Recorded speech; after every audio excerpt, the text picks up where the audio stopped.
Goeiedei and wolkom. My name is Eise and today I bring you Frisian Friday episode 9 about the Eise Eisinga Planetarium. This is a planetarium that is situated in Friesland or Franeker in Friesland. This is actually the place I was born in. I don't live there anymore, but this planetarium is very special for several reasons, and I will go into that in this video. But I have a PowerPoint, it's in Frisian, but I will speak to you in English because that seems to be more of a good choice since people can actually understand English and possibly not a Frisian one. So this is what I will talk about a little bit.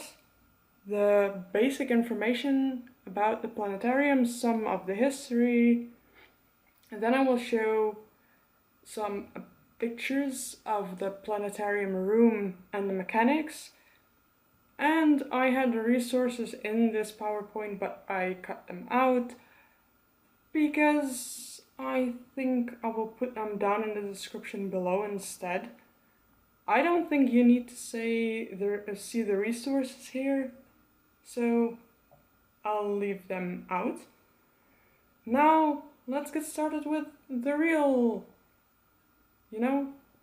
Frisian Friday. So the basic information, or basisinformatie. This is the oldest working planetarium in the world. It still runs, and not only does it runs at the almost exact same speed as our own solar system. And then you have the leap years. They even found a solution for that. And it's actually pretty simple. They just stop the mechanics for one day to make it all run at a good speed again. It's situated in the Eise Eisinga in French, or that is the official name of the street. So,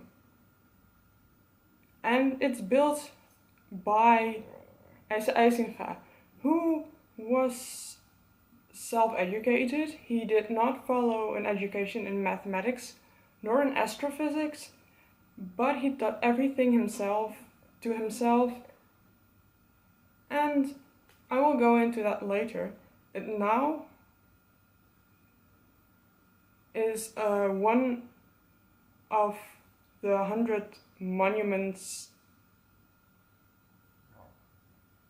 in the Netherlands of the Rijksmonumenten, or a state monument, and that is the case since 1990, and since 2011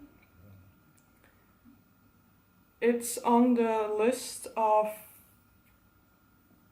monuments that want to be credited as, I don't know what the English word for werelderfgoed is. I think cultural world heritage list of UNESCO. So it might one day become world heritage, and it would not make it the same as one of the 7 world wonders, but it would be very special because it truly is a very nice, special place to see. I have visited it like 3 or 4 times.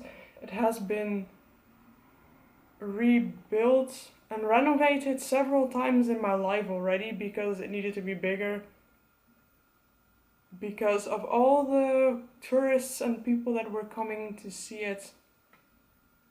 So, some more basic information about the builder. Like I said, he was self-educated, or in Dutch Frisian autodidact, in mathematics and astrophysics, or mathematics is wiskunde and astrophysics is sterrenkunde, or star physics basically.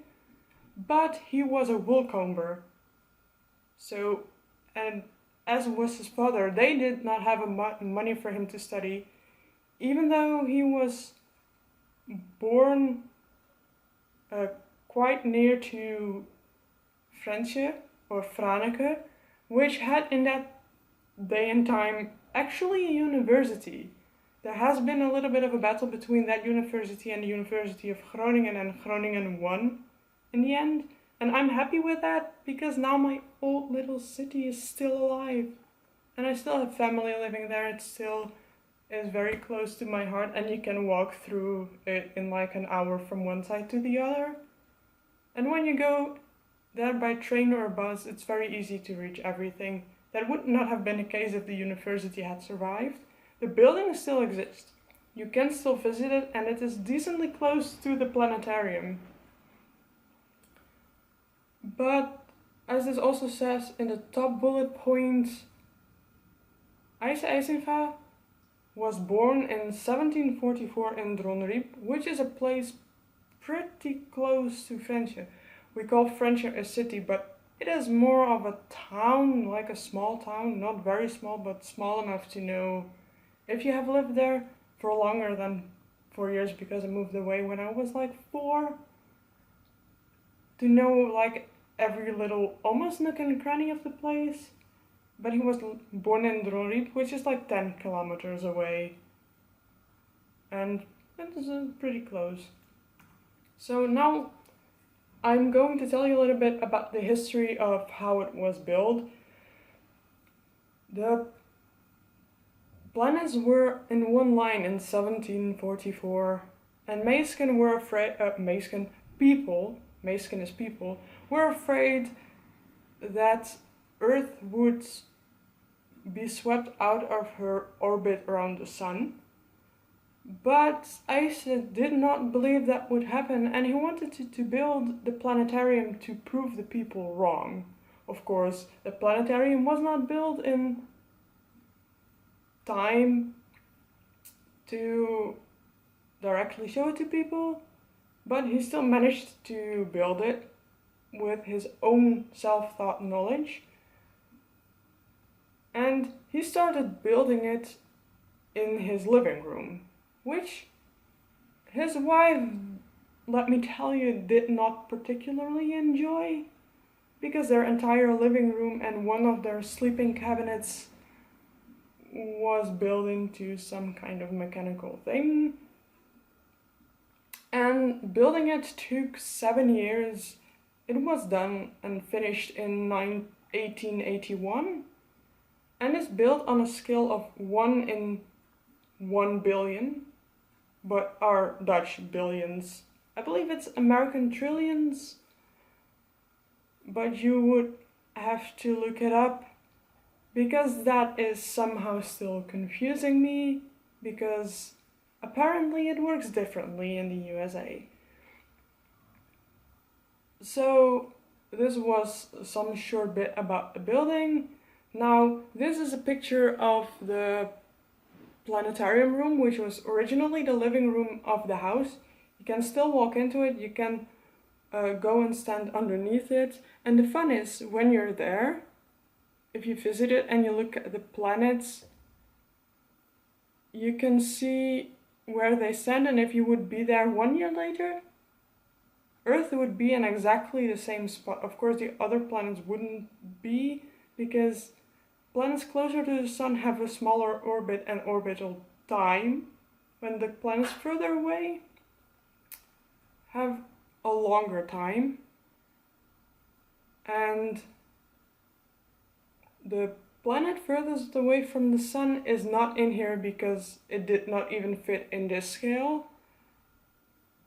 But with that, I mean the planet that is now classified as a dwarf planet. I forgot its name for a while. Maybe it will come back later on when I'm filming. And not only do the planets orbit around the sun, I believe also what he did is that he made our moon spin around the Earth in its normal orbital time. But I'm not sure, and I have never really looked at it when I was in here, because that moon is extremely small. You can see it, but I'm not going to stand there, look at it, and come back 1 or 2 weeks later. Because, I mean, it's fun to look at it, especially to look at the mechanics and the engineering part of it, which is this picture.